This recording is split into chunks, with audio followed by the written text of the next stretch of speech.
Hello everybody, and thank you for watching Drinking with Nerds. I'm Andrew, and this is Bar Shots.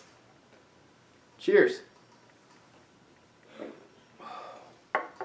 So, my topic this week is going to be an interview Amy Hennig did at the DICE Summit. So, for those of you who don't know who Amy Hennig is, she is the game director and writer of the first 3 Uncharted games. And as Alex has said in our podcast, those games are freaking awesome, so she's kind of a big deal.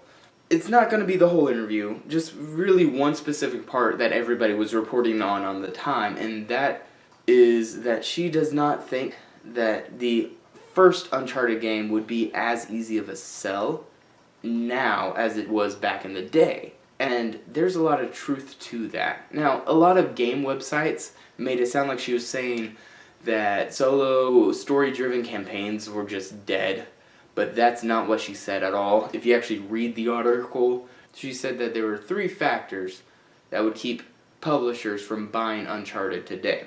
First is hours of gameplay, which came out to be about 8.5 hours.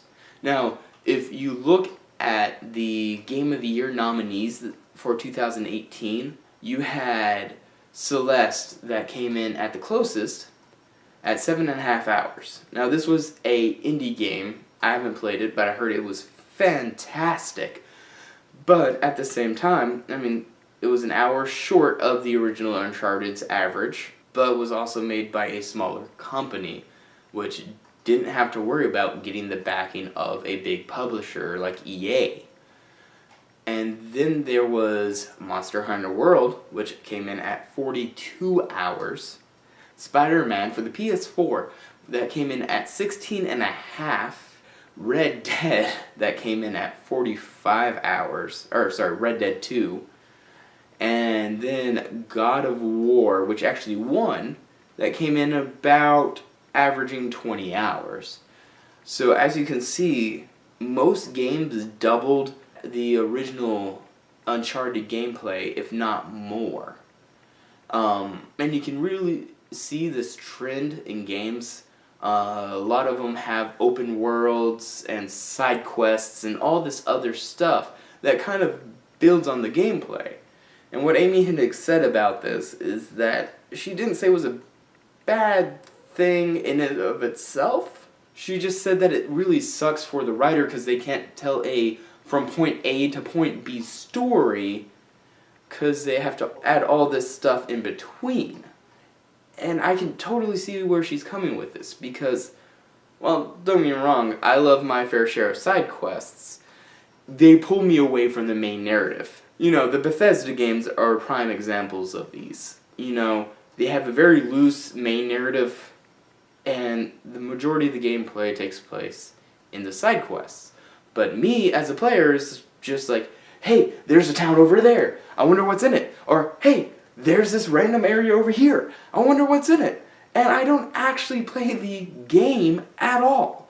I play the little side bits, maybe some quests, but that's it. Which really sucks as a writer, because you gotta write a game that most people won't finish, let alone do the first 10 missions of. A lot of people will argue that it comes down to more bang for your buck. You got a game that lasts 6 hours versus a game that lasts 60 hours. The 6-hour game comes out to be about $10 an hour. The 60-hour game is about $1 an hour. And a lot of people will see the 60-hour game as more value. So that puts a lot of people going to the 60-hour game for that reason alone. And unfortunately, that is strike 1 against Uncharted.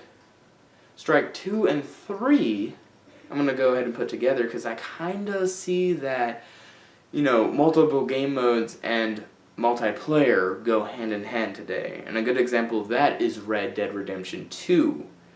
Red Dead Redemption 2, like I mentioned before, already clocks in at 45 hours.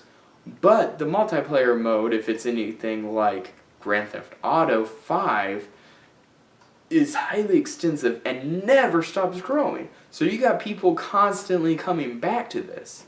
And then you got your what I like to call storyless games like Apex Legend and For Honor and Fortnite, PUBG, and of course the big one, Overwatch. And some of these do have backstories, but all in all the gameplay is the same thing over and over, and it relies on differences between players to keep you coming in, which is automatically a bonus to publishers because the game developers keep on coming out with stuff for the players to buy, whether it's skins or emotes or golden weapons, whatever you can come up with, they're gonna create it. I mean, even one of my favorite go-tos is Smite, which comes out with new gods constantly, new skins constantly, some of which are really awesome if you haven't seen them, so I automatically feel like I have to have them.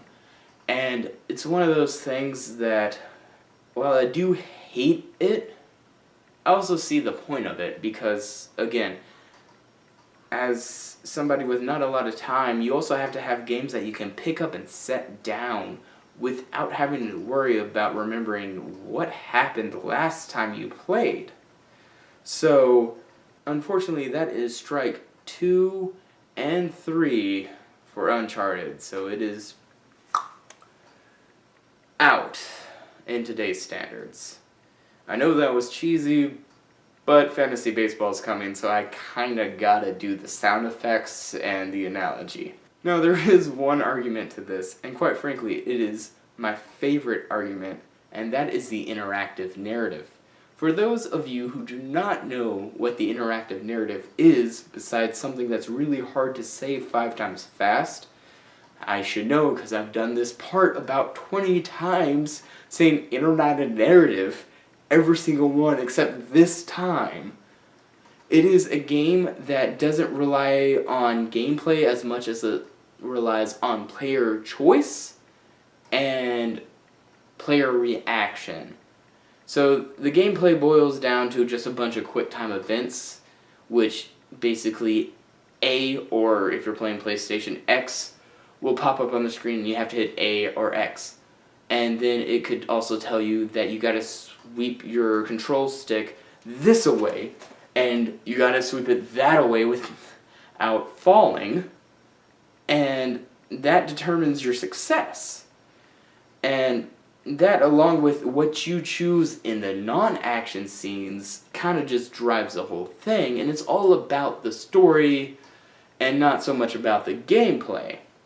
Now, big names in this are the unfortunately now closed Telltale games, Quantic Dream, and Supermassive Game that came out with Until Dawn and is coming out with the Dark Pictures Anthology, the first one being The Man of Medan, which I am super excited for. And basically, these all round out to be about 7 to 10 hours of gameplay with only one game mode. I mean, they do have alternate endings, but as somebody who's played through a lot of them, I can automatically tell you, most people do not play through them multiple times.